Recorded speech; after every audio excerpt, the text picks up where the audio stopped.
Welcome to Sweet Life Beat Life. We hope this video helps. In this video, I will explain how to make Louisiana Beignets.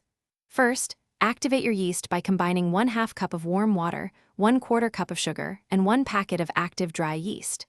Let this mixture sit for about 5 minutes until it becomes foamy. Next, in a large bowl, combine the yeast mixture with 1/2 cup of evaporated milk, 2 large eggs, 4 cups of all-purpose flour, and 1 teaspoon of salt. Mix until a shaggy dough forms. Once your dough is formed, cover the bowl with plastic wrap or a clean kitchen towel. Allow it to rise in a warm, draft-free spot for about 1.5 hours or until it has doubled in size. This proofing step is crucial for light and airy beignets. After rising, gently punch down the dough and turn it out onto a lightly floured surface. Roll the dough evenly to a thickness of approximately 1/4 inch. Now for the fun part. Frying. Heat about 3 inches of vegetable oil in a deep pot or Dutch oven to 350 degrees Fahrenheit. Carefully drop a few dough squares into the hot oil, making sure not to overcrowd the pot.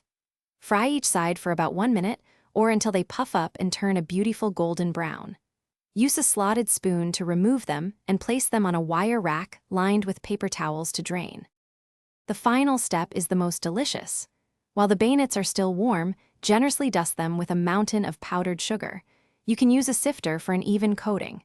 These delightful treats are best enjoyed immediately, perhaps with a hot cup of coffee or a rich hot chocolate. They're perfect for breakfast, brunch, or a sweet snack anytime. Don't forget to check the description below for a link to those fantastic leak-proof containers and other great deals. Thanks for watching.